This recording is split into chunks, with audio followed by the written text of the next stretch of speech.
जाके neurological neuro pen की medicine ले सकते हैं, आपको दर्द चला जाएगा। और जी दूसरी सलाह मैं ये दूंगी, जैसे हम लोग हैं सारे स्पाइनल कॉर्ड इंजरी वालों को होते हैं, मुझे भी पर्सनली होती है बर्निंग सेंसेशन, मैं कोई दवाई नहीं खाती।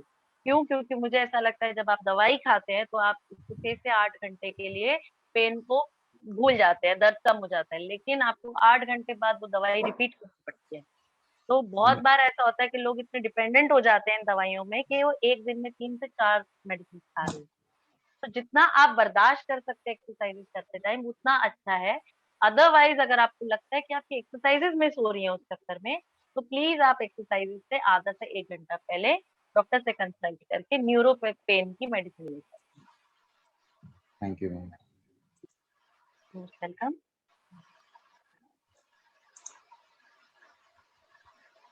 नेक्स्ट प्लीज, कोई है और?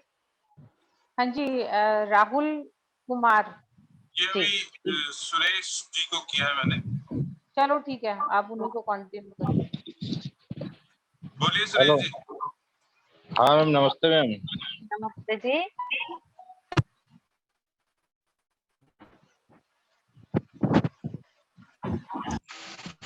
बताएं आपका सवाल क्या है सुरेश जी? एक्चुअली मैं और मेरी वाइफ दोनों,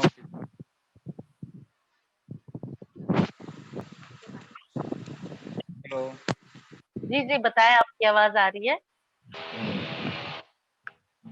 मैं और मेरी वाइफ दोनों फिजिकली हैंडीकैप्ड है। इज माय वाइफ अर्चना। हम्म हम्म ये पैरों से खड़ी नहीं हो सकती है हम्म और मैं पैर से चलता हूँ, हम्म लेकिन मेरा एक तो वेट वेट बहुत ज्यादा बढ़ गया है। टमी, हम्म पेट, एक दुकान का काम है इसलिए बैठने का काम ज्यादा होता है। हम्म तो कोई ऐसी एक्सरसाइज, और मेरी वाइफ है, इसको गुस्सा बहुत आता है, कुछ काम नहीं होता है। तो अभी तो इसकी मुस्कुरा रही है वो, अभी तो गुस्सा दिख ही नहीं रहा चेहरे पे। आपका सवाल बताएं, क्या आपको पेट कम करना है और गुस्सा शांत करना है? हाँ मैं क्या, दिन भर बैठने का काम होता है, चलने का काम ज्यादा होता नहीं, और चलने में थोड़ी जी प्रॉब्लम भी होती है। जी जी। तो आपको क्या करना है, एक मेरा यूट्यूब चैनल है, आप उसको फॉलो करिए, उसमें से हर रोज कम से कम 6 एक्सरसाइजेस निकालिए। वीडियोस बहुत जी छोटी छोटी है, 2 मिनट 2.5 मिनट की, तो इसीलिए एक्सरसाइज बोल रही हूँ। वही जी 6 वीडियोस चलाइए और हर रोज आप दोनों मिलके एक्सरसाइज करिए। इससे क्या जी होगा, मैम। आपका पेट कम होगा, आपकी मोबिलिटी बढ़ेगी। आपकी मैडम की क्योंकि एक्सरसाइज हो रही है तो उससे उनकी भी कॉन्फिडेंस बढ़ेगा और गुस्सा शांत होगा। और कुछ पर्सनल चीजें हैं जो आप डिस्कस करना चाहें तो आप आराम से बाद में बात जी मैम, ओके, थैंक यू। करें। ओके। हेलो। हेलो, बताएं। नमस्ते मैम, गुड आफ्टरनून मैम। नमस्ते। गुड नाम आफ्टरनून। बताइए अपना। जी, मेरा नाम राहुल कुमार है, मैं बक्सर बिहार से बोल रहा हूँ। अच्छा, जी बोलिए राहुल जी। जी, मेरे बोलो राहुल जी। मेरे को 4 साल पहले स्पाइनल कॉर्ड इंजरी हुई थी, गनशॉट इंजरी हुई थी D10-11 में, और मतलब हम्म माइनर इंजरी हुई थी, इसलिए ऑपरेट भी नहीं किया गया। और मतलब हम्म बैठने में तो 2 साल बाद, लगभग 1.5 साल बाद मैं बैठने लगा, और बैठ के मतलब यूट्यूब से ही प्राणायाम करना शुरू किया। लेकिन मैम, जब मैं बैठता हूँ नॉर्मल लोगों की तरह, कैसे लोग आलती पालती मार के बैठते हैं, तो वैसे मैं बैठ के मैं प्राणायाम हम्म, करता था। कुछ दिन किया, उसके बाद हमको बैक पेन होने लगा, तो मेरे आसपास कोई सलाह देने वाला था नहीं, तो इसलिए मैं धीरे धीरे कम कर दिया। अब बिल्कुल नहीं करता हूँ, इस डर से कि ताकि कहीं और कुछ ज्यादा मेजर प्रॉब्लम ना हो जाए। जी देखिए, सबसे पहली बात तो आप अभी बैठिए, लेट के हम किसी को जवाब नहीं देंगे। जी मैम, जरूर बैठेंगे, पेन होने लगा इसीलिए लेट गए। जी देखिए, आपको पेन इसीलिए होने लग गया प्राणायाम से, क्योंकि वो प्राणायाम का पेन नहीं था। जब हम प्राणायाम करते हैं तो हमारी बैक मसल्स पे, आप सुन रहे हैं ना मेरी बात? जी मैम, जी मैम। हाँ, तो जब हम प्राणायाम करते हैं तो हमारी बैक मसल और कोर मसल यानी पेट की मसल पे सबसे ज्यादा जोर पड़ता है। अगर हम एग्रेसिव प्राणायाम कर रहे हैं जैसे कपालभाति और भस्त्रिका जिससे पेट कम होता है, तो हमारी हम्म। बैक मसल और अब्डोमिनल मसल्स यानी पेट की मसल्स पे, मांसपेशियों पे जोर पड़ता है। तो शुरुआत में 3 से 4 दिन उनमें दर्द होता ही है, मगर वो दर्द इसीलिए होता है क्योंकि आप आसन नहीं करते हैं। जो योगा का रूल होता है उसमें सबसे पहले आसन आता है, फिर प्राणायाम आता है। ऐसा कहा अच्छा। जाता है कि अगर आप आसन अच्छे से कर पा रहे हैं, मतलब अगर आप आसन में परफेक्ट हैं। तो आप जब प्राणायाम करेंगे तो आप कंसंट्रेट कर सकते हैं, अपने प्राणायाम पे ध्यान दे सकते हैं, क्योंकि आपको जैसे आपको प्रॉब्लम हो रही है, बैक पेन है, किसी किसी को कुछ भी होने लगती है, कोई कोई हिलने लगता है प्राणायाम करते हुए, अनकंफर्टेबल होने लगता है, किसी को लगता है अकड़न हो गई है, वो इसीलिए क्यों, क्योंकि आप कुछ नहीं कर रहे एक्सरसाइज और अचानक से बैठ के आपने प्राणायाम शुरू कर दिया, तो आपके एब्डोमिनल और बैक मसल पे जोर पड़ता है। तो जब अच्छा आप आसन करेंगे, अच्छे से फ्लेक्सिबिलिटी लेकर आएंगे बॉडी में, तब आपको जी प्राणायाम मैम। में कभी दिक्कत नहीं होगी। अच्छा मैम, दूसरी उस तरह, हाँ हाँ बोल। एक चीज और, जब भी आप आसन करना स्टार्ट करेंगे या जब भी आप प्राणायाम करेंगे, आपको अपने आप को 1 हफ्ता देना है उस दर्द के लिए। एक अच्छा हफ्ते तक सबको दर्द होता है, जब मैं कराती हूँ तो भी दर्द होता है, मैं भी करती हूँ, मैं तो रोज योगा करती हूँ, लेकिन जब मैं बहुत ज्यादा एग्रेसिव करती हूँ, क्यों, क्योंकि हम अपनी मांसपेशियों को दर्द दे रहे हैं, हम उनसे काम ले रहे हैं, तो दर्द तो करेंगे ना 1 हफ्ते तक। हाँ एक हाँ हफ्ते तक आपको मेंटली स्ट्रांग रहना है कि अगर आपको पेन हो रहा है तो कोई बड़ी बात नहीं है, वो आपको बेनिफिट देगी, आपको फायदा जी ही देगा। जी मैम, तो वो डर से मैं छोड़ दिया था, और वैसे आलती पालती मार के करने से कोई प्रॉब्लम नहीं। डर के आगे जीत है। हाँ हाँ। अच्छा बोले मैम कि हम स्टूडेंट भी हैं, मतलब पढ़ाई करते हैं, लेकिन मतलब शुरुआती दौर में तो बहुत मोटिवेट हुए थे चोट के बाद कि नहीं पढ़ेंगे, ये करेंगे वो करेंगे। 1.5-2 साल तक कुछ फॉर्म भी अप्लाई किए, जाके एग्जाम वगैरह भी दिए, लेकिन उसमें नाकामी हाथ लगी, क्योंकि अव्वल स्टूडेंट शुरू से नहीं थे, मीडियम जी कैटेगरी के थे। और आज का जी कंपटीशन तो पूरी दुनिया जानती है कि कितना ज्यादा है। जी जी। तो इसीलिए मतलब धीरे धीरे वो चीज कम हो गया, और अब मतलब 100 था जो अब 40-50% तक बच गया है, तो फिर उसको दोबारा मतलब कैसे ला सकते हैं उस जोश को। देख देखिए, आप पढ़ाई में पहले इंटेलिजेंट थे या नहीं थे, अभी इंटेलिजेंट है या नहीं है, आपका जो दिमाग का लेवल है वो आपकी चोट से कहीं तक कोई लेना देना नहीं है। ये एक बहाना बन जाता है कि क्योंकि अब हम व्हीलचेयर पे हैं तो अब हमारा कंपटीशन बढ़ गया दुनिया में, ये सब चीजें हो गई। आप पढ़ना चाहते हैं और अगर आपको पढ़ने का शौक है तो भले ही आप व्हीलचेयर पे हो या आप नॉर्मल हो, आप दोनों टाइम पढ़ सकते हैं, दोनों टाइम एग्जाम दे सकते हैं, दोनों टाइम पास होके अच्छी जॉब कर सकते हैं। हमारे पास बहुत सारे ऐसे फ्रेंड्स हैं जो जिन्होंने व्हीलचेयर पे आने के बाद पढ़ाई करी, अपने आप को एक अच्छी जॉब दिलाई और आज वो कई हजारों रुपए कमा रहे हैं। क्यों, क्योंकि वो पढ़ना चाहते थे और उन्हें पढ़ने का इंटरेस्ट था, तो उन्होंने अपने पढ़ाई को, अपने इंटरेस्ट को आगे कंटिन्यू किया। आप अगर पढ़ना चाहते हैं तो आपकी चोट कहीं से कहीं तक इससे कोई लेना देना नहीं है। आप पढ़ सकते हैं, आप बहुत अच्छे से पढ़ सकते हैं, पढ़ना नहीं चाहते हो तो चोट का बहाना मार सकते हो। नहीं नहीं, बहाना नहीं कर रहे हो, तो चोट के लगने के बाद ही इस चीज को डिसाइड किए थे कि जॉब करेंगे, बहुत मेहनत करेंगे, और कर भी रहे थे, लेकिन बीच में कुछ फैमिली इश्यूज आ गए, कुछ मतलब बहाना भी हो गया, जिसके चलते धीरे धीरे कम हो गया। तो उस चीज नहीं, को अब आप पढ़ना जो फोन चाहते पे हैं और पर अपने आप को 20 एक रुपए अच्छी मिले। नौकरी में रखना चाहते हैं, अच्छा काम करना चाहते हैं, तो जरूर करिए। देखिए, जितने भी हम दिव्यांग लोग हैं, हम सभी स्पोर्ट्स पर्सन नहीं बन सकते, हम सभी बहुत ज्यादा अच्छी पढ़ाई नहीं कर सकते, हम सभी सभी लोग सभी चीजें नहीं मिलती है। तो आप ये देखिए कि आपका चोट से पहले किस चीज में सबसे ज्यादा इंटरेस्ट था, आप क्या बनना चाहते थे और क्या करना चाहते थे, और अब आप उसी चीज को कंटिन्यू करिए। क्यों, क्योंकि वो आपका फर्स्ट लव है, वो आप पहले भी करना चाहते थे चोट से। अगर आपको चोट से पहले भी पढ़ाई करके अच्छी जगह नौकरी करनी थी तो आप वो करिए। अगर आप चोट से पहले खिलाड़ी बनना चाहते थे तो वो करिए। अगर आप चोट से पहले नॉर्मल जॉब में जाना चाहते थे तो आप वो करिए। जो भी आप चोट से पहले करना चाहते थे उसके बारे में सोचिए और उसी को कंटिन्यू करिए। उसको क्या है, आपको अपने आप को मोटिवेट करने की हेल्प मिलेगी और आप उसमें आगे बढ़ेंगे, क्योंकि वो आप पहले से करना चाहते हैं। ठीक है, बहुत बहुत धन्यवाद मैम। वेलकम, बिल्कुल, को जरूर बताना जब जॉब करो तो। जी जी जी मैम, जरूर। नमस्ते मैम। नमस्ते, वेलकम। हाँ जी, नेक्स्ट आप जावेद जी का लीजिए। जी, एक सेकंड ना।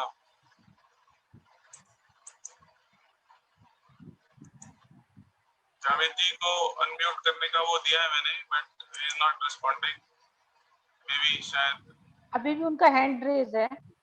हाँ जी, अभी हैंड तो रेज है। एक बार प्लीज सब लोग फिर से पुशअप ले लीजिए। जावेद सर,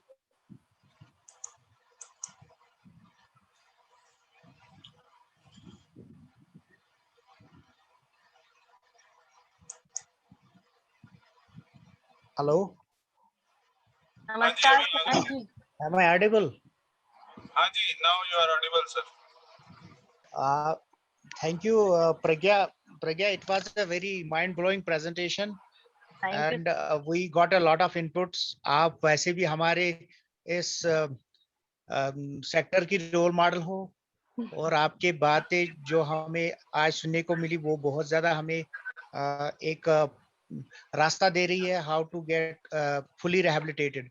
मुझे ये जानना था कि जो योगा है, क्या ये टेक्निकल है या हम जनरल जो एक्सरसाइजेस करते हैं वो भी योगा ही है, कि हमें मतलब उसमें जो जनरल एक्सरसाइजेस करते हैं उसका जो टेक्निक्स है वो हम सही तरीके से इस्तेमाल नहीं करते हैं।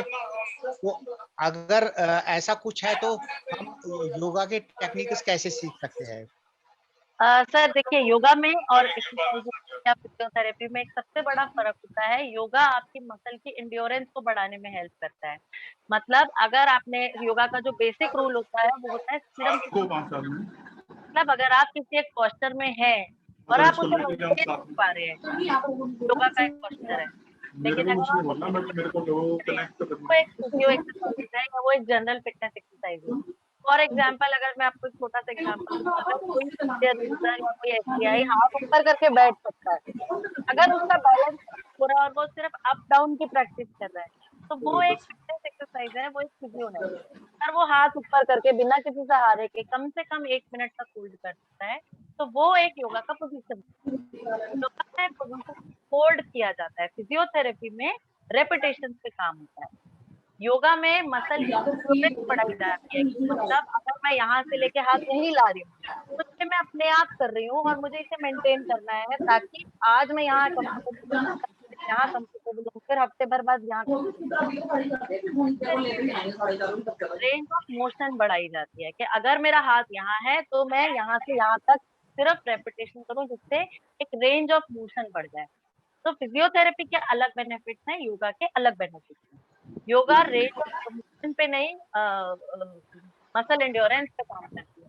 फिजियो रेंज ऑफ मोशन पे काम किया जाता है। फिजियोथेरेपी में आपके थेरेपिस्ट का टच होता है आपके साथ, मतलब वो आपको हाथ पकड़ करके सिखाते हैं, आपको पोजीशन को होल्ड करना, मेंटेन करना, पोजीशन तक पहुंचना भी फिजियोथेरेपी सिखाते हैं। योगा में ऐसा कहा जाता है कि अगर आप यहाँ से लेके हाथ यहाँ पूरा नहीं ला पा रहे हैं, मान लीजिए हाफ है, तो आप किसे मेंटेन करें, आपको सेल्फ करना है। आप विदाउट किसी की हेल्प के आप एक दिन यहाँ अपने आप पहुंच जाएंगे। तो मसल की जो ताकत है उसको बढ़ाने में योगा पे हेल्प काम किया जाता है। फिजियोथेरेपी में चीजें वही होती है सर, योगा फिजियो सब चीजें एक ही होती है, कुछ फर्क नहीं होता। बस दोनों के बेनिफिट्स अलग होते हैं, दोनों के टेक्निक थोड़े से different। Thank you Pragya. Thank you so much.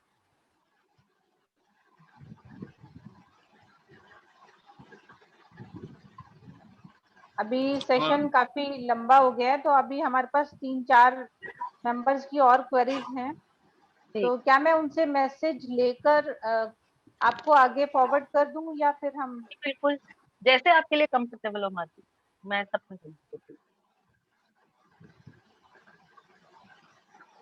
एक दो क्वेश्चन और ले लेते हैं, बहुत देर से इनके हैंड रेज हैं। जी जी। राम सिंह जी। राम सिंह।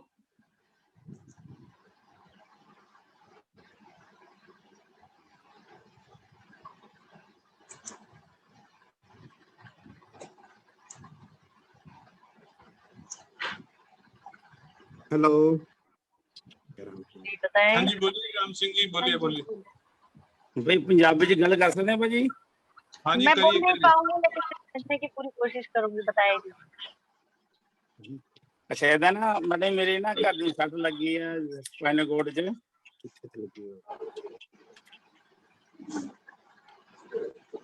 हाँ जी बताइए बेटा बताइए। हमने 10 मिनट दो मुझे। 11 मन का जो था टुट गया इथों पिछों जी जी।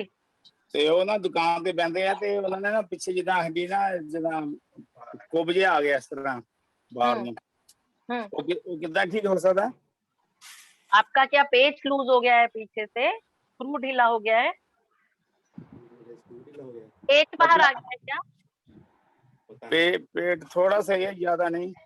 पेट नहीं, जो पीछे आपकी जहाँ चोट लगी है, जहाँ आपको सट लगी है, वहां पे न्यूरोलॉजिकल न्यूरो पेन की मेडिसिन ले सकते हैं, आपको दर्द चला जाएगा।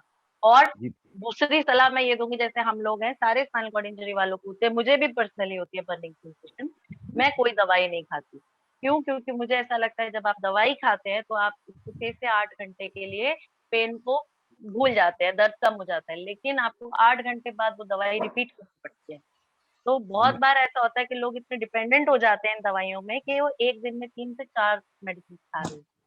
तो जितना आप बर्दाश्त कर सकते हैं एक्सरसाइजेस करते टाइम उतना अच्छा है। अदरवाइज अगर आपको लगता है कि आपकी एक्सरसाइजेस मिस हो रही है उस चक्कर में, तो प्लीज आप एक्सरसाइजेस से आधा से 1 घंटा पहले डॉक्टर से कंसल्ट करके न्यूरो पेन की मेडिसिन ले सकते थैंक यू मैम। हैं। वेलकम।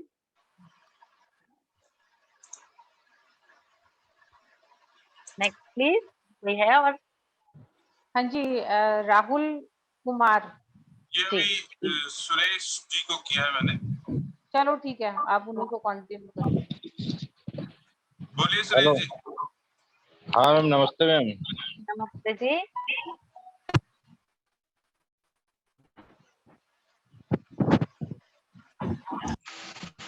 बताएं आपका सवाल क्या है सुरेश जी? एक्चुअली मैं और मेरी वाइफ दोनों,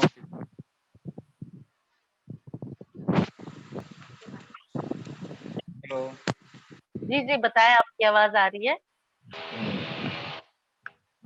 मैं और मेरी वाइफ दोनों फिजिकली हैंडीकैप्ड है। इज माय वाइफ अर्चना। हम्म हम्म ये पैरों से खड़ी नहीं हो सकती है हम्म और मैं पैर से चलता हूँ, हम्म लेकिन मेरा एक तो वेट वेट बहुत ज्यादा बढ़ गया है। टमी, हम्म पेट, एक दुकान का काम है इसलिए बैठने का काम ज्यादा होता है। हम्म तो कोई ऐसी एक्सरसाइज, और मेरी वाइफ है, इसको गुस्सा बहुत आता है, कुछ काम नहीं होता है। तो अभी तो इसकी मुस्कुरा रही है वो, अभी तो गुस्सा दिख ही नहीं रहा चेहरे पे। आपका सवाल बताएं, क्या आपको पेट कम करना है और गुस्सा शांत करना है?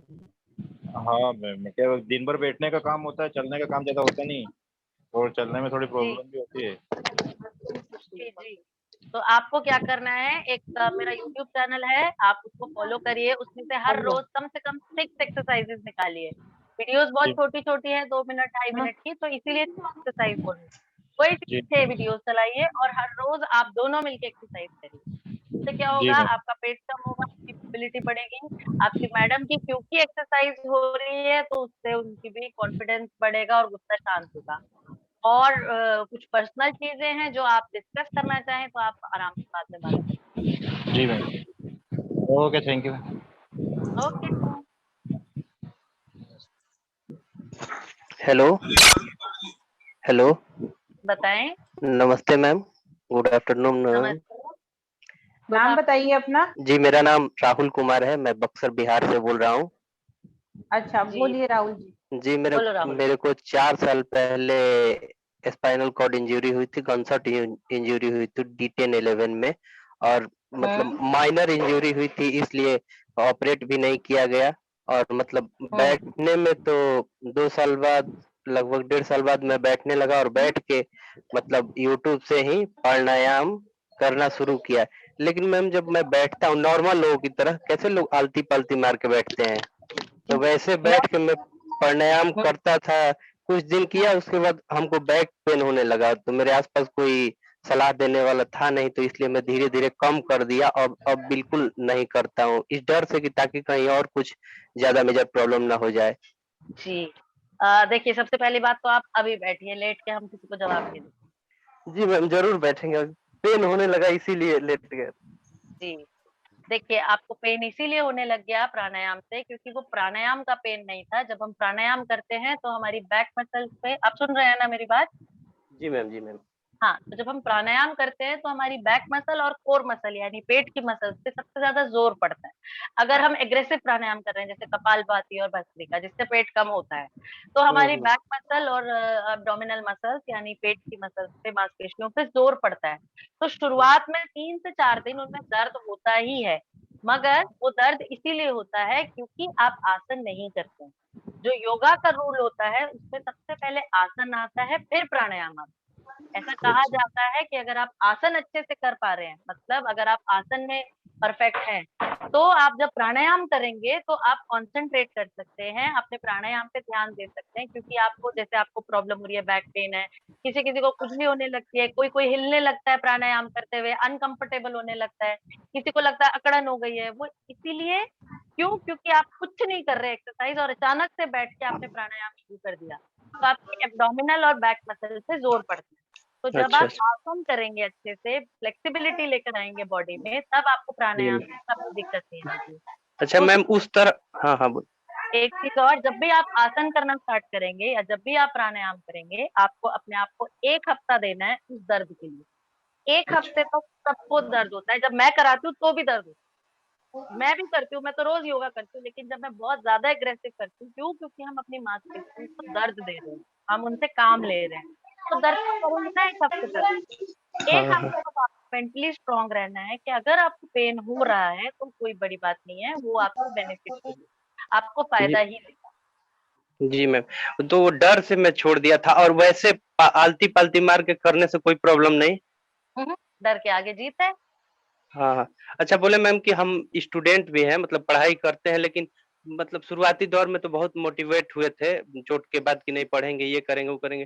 1.5-2 साल तक कुछ फॉर्म भी अप्लाई किए, जाके एग्जाम वगैरह भी दिए, लेकिन उसमें नाकामी हाथ लगी, क्योंकि अव्वल स्टूडेंट शुरू से नहीं थे, मीडियम जी कैटेगरी के थे। और आज का जी कंपटीशन तो पूरी दुनिया जानती है कि कितना ज्यादा है। जी जी। तो इसीलिए मतलब धीरे धीरे वो चीज कम हो गया, और अब मतलब 100 था जो अब 40-50% तक बच गया है, तो फिर उसको दोबारा मतलब कैसे ला सकते हैं उस जोश को। देख देखिए, आप पढ़ाई में पहले इंटेलिजेंट थे या नहीं थे, अभी इंटेलिजेंट है या नहीं है, आपका जो दिमाग का लेवल है वो आपकी चोट से कहीं तक कोई लेना देना नहीं है। ये एक बहाना बन जाता है कि क्योंकि अब हम व्हील चेयर पे हैं तो अब हमारा कंपटीशन बढ़ गया दुनिया में, ये सब चीजें हो गई। आप पढ़ना चाहते हैं और अगर आपको पढ़ने का शौक है तो भले ही आप व्हील चेयर पे हो या आप नॉर्मल हो, आप दोनों टाइम पढ़ सकते हैं, दोनों टाइम एग्जाम दे सकते हैं, दोनों टाइम पास होके अच्छी जॉब कर सकते हैं। हमारे पास बहुत सारे ऐसे फ्रेंड्स हैं जो जिन्होंने व्हीलचेयर पे आने के बाद पढ़ाई करी, अपने आप को एक अच्छी जॉब दिलाई और आज वो कई हजारों रुपए कमा रहे हैं। क्यों, क्योंकि वो पढ़ना चाहते थे और उन्हें पढ़ने का इंटरेस्ट था, तो उन्होंने अपने पढ़ाई को, अपने इंटरेस्ट को आगे कंटिन्यू किया। आप अगर पढ़ना चाहते हैं तो आपकी चोट कहीं से कहीं तक इससे कोई लेना देना नहीं है, आप पढ़ सकते हैं, आप बहुत अच्छे से पढ़ सकते हैं। पढ़ना नहीं चाहते हो तो चोट का बहाना मार सकते हो।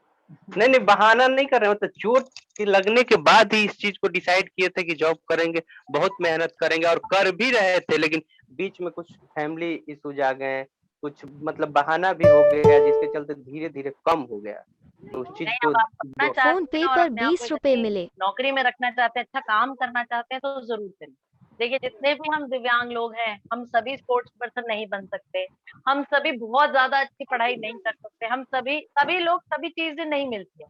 तो आप ये देखिए कि आपका चोट से पहले किस चीज में सबसे ज्यादा इंटरेस्ट था, आप क्या बनना चाहते थे और क्या करना चाहते थे, और अब आप उसी चीज को कंटिन्यू करिए। क्यों, क्योंकि वो आपका फर्स्ट लव है, वो आप पहले भी करना चाहते थे चोट से। अगर आपको चोट से पहले भी पढ़ाई करके अच्छी जगह नौकरी करनी थी तो आप वो करिए। अगर आप चोट से पहले खिलाड़ी बनना चाहते थे तो वो करिए। अगर आप चोट से पहले नॉर्मल जॉब में जाना चाहते थे तो आप वो करिए। जो भी आप चोट से पहले करना चाहते थे उसके बारे में सोचिए और उसी को कंटिन्यू करिए। उसको क्या है, आपको अपने आप को मोटिवेट करने की हेल्प मिलेगी और आप उसमें आगे बढ़ेंगे, क्योंकि वो आप पहले से करना चाहते हैं। ठीक है, बहुत बहुत धन्यवाद मैम। वेलकम, बिल्कुल, को जरूर बताना जब जॉब करो तो। जी जी जी मैम, जरूर। नमस्ते मैम। नमस्ते, वेलकम। हाँ जी, नेक्स्ट आप जावेद जी का लीजिए। जी, एक सेकंड ना,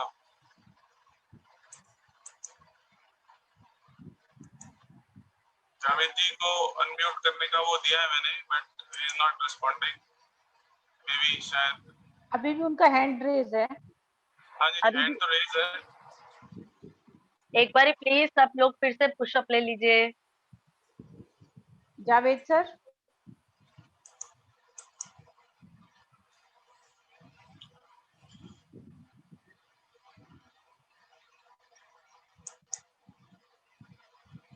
हेलो। हाँ जी, नमस्कार अभी हाँ जी, Am I audible? हाँ जी, now you are audible, sir. Thank you, Pragya. Pragya, it was a very mind-blowing presentation, Thank you. and we got a lot of inputs. आप वैसे भी हमारे इस सेक्टर की रोल मॉडल हो, और आपके बातें जो हमें आज सुनने को मिली वो बहुत ज्यादा हमें एक रास्ता दे रही है, हाउ टू गेट फुली रिहेबिलिटेटेड। मुझे ये जानना था कि जो योगा है, क्या ये टेक्निकल है या हम जनरल जो एक्सरसाइजेस करते हैं वो भी योगा ही है, कि हमें मतलब उसमें जो जनरल एक्सरसाइजेस करते हैं उसका जो टेक्निक्स है वो हम सही तरीके से इस्तेमाल नहीं करते हैं। तो अगर ऐसा कुछ है तो हम योगा के टेक्निक्स कैसे सीख सकते हैं? सर देखिए, योगा में और एक्सरसाइज या फिजियोथेरेपी में एक सबसे बड़ा फर्क होता है, योगा आपकी मसल की एंड्योरेंस को बढ़ाने में हेल्प करता है। मतलब अगर आपने योगा का जो बेसिक रूल होता है वो होता है स्थिरम। मतलब अगर आप किसी एक पोस्चर में हैं और आप उसे मेंटेन कर पा रहे हैं, तो योगा का एक पोस्चर है। लेकिन अगर वो एक फिजियो एक्सरसाइज है या वो एक जनरल फिटनेस एक्सरसाइज है। फॉर एग्जाम्पल अगर मैं आपको एक छोटा सा एग्जाम्पल दूं, अगर कोई यूजर या कोई एसबीआई हाथ ऊपर करके बैठ सकता है, अगर उसका बैलेंस हो रहा है और वो सिर्फ अप डाउन की प्रैक्टिस कर रहा है, तो वो एक फिटनेस एक्सरसाइज है, वो एक फिजियो नहीं है। अगर वो हाथ ऊपर करके बिना किसी सहारे के कम से कम 1 मिनट तक होल्ड कर सकता है, तो वो एक योगा का पोजीशन है। योगा में पोजीशन होल्ड किया जाता है, फिजियोथेरेपी में रेपिटेशन पे काम होता है। योगा में मसल की एंड्योरेंस बढ़ाई जाती है, कि मतलब अगर मैं यहाँ से लेके हाथ यहीं ला रही हूँ, तो ये मैं अपने आप कर रही हूँ और मुझे इसे मेंटेन करना है, ताकि आज मैं यहाँ कंफर्टेबल हूँ, यहाँ कंफर्टेबल हूँ, फिर हफ्ते भर बाद यहाँ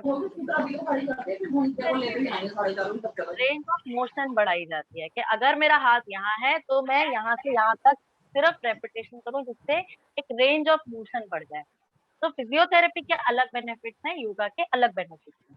योगा रेंज ऑफ मोशन पे नहीं, मसल एंड्योरेंस पे काम करती है। फिजियो रेंज ऑफ मोशन पे काम किया जाता है। फिजियोथेरेपी में आपके थेरेपिस्ट का टच होता है आपके साथ, मतलब वो आपको हाथ पकड़ करके सिखाते हैं, आपको पोजीशन को होल्ड करना, मेंटेन करना, पोजीशन तक पहुंचना भी फिजियोथेरेपी सिखाते हैं। योगा में ऐसा कहा जाता है कि अगर आप यहाँ से लेके हाथ यहाँ पूरा नहीं ला पा रहे हैं, मान लीजिए हाफ है, तो आप किसे मेंटेन करें, आपको सेल्फ करना है। आप विदाउट किसी की हेल्प के आप एक दिन यहाँ अपने आप पहुंच जाएंगे। तो मसल की जो ताकत है उसको बढ़ाने में योगा पे हेल्प काम किया जाता है। फिजियोथेरेपी में चीजें वही होती है सर, योगा फिजियो सब चीजें एक ही होती है, कुछ फर्क नहीं होता। बस दोनों के बेनिफिट्स अलग होते हैं, दोनों के टेक्निक थोड़े से होते हैं। Thank you Pragya. Thank you so much.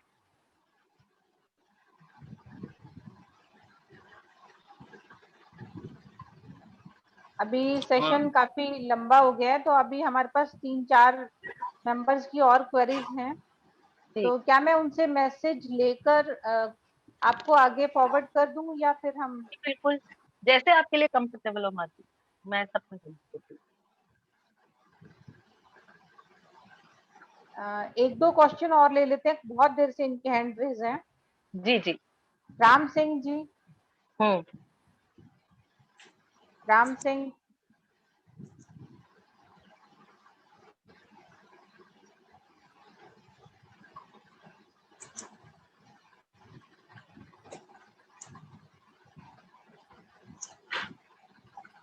Hello जी बताएं। हाँ जी बोलिए राम सिंह जी, बोलिए बोलिए। भाई पंजाबी च गल कर सकते हैं भाजी? हाँ जी मैं बोल करिए नहीं करिए। पाऊंगी, लेकिन समझने की पूरी कोशिश करूंगी, बताएगी। अच्छा ਇਹਦਾ ਨਾ मतलब मेरे ना घर में सट लगी है स्पाइनल कोर्ड च।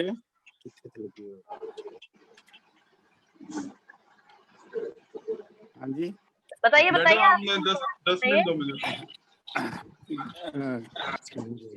11 मन का जो था टुट गया इथों पिछों, जी जी। ਤੇ ਉਹ ਨਾ ਦੁਕਾਨ ਤੇ ਬੈੰਦੇ ਆ ਤੇ ਉਹਨਾਂ ਨੇ ਨਾ ਪਿੱਛੇ ਜਿੱਦਾਂ ਹੱਡੀ ਨਾ ਜਿੱਦਾਂ ਕੁੱਬ ਜਿਹਾ ਆ ਗਿਆ ਇਸ ਤਰ੍ਹਾਂ ਬਾਹਰ ਨੂੰ। ਉਹ ਕਿੱਦਾਂ ਠੀਕ ਹੋ ਸਕਦਾ? आपका क्या पेच लूज हो गया है पीछे से, स्क्रू ढीला हो गया है, पेच बाहर आ गया है क्या? पेट थोड़ा सा है, ज्यादा नहीं। पेट नहीं, जो पीछे आपकी जहाँ चोट लगी है, जहाँ आपको सट लगी है, वहां पे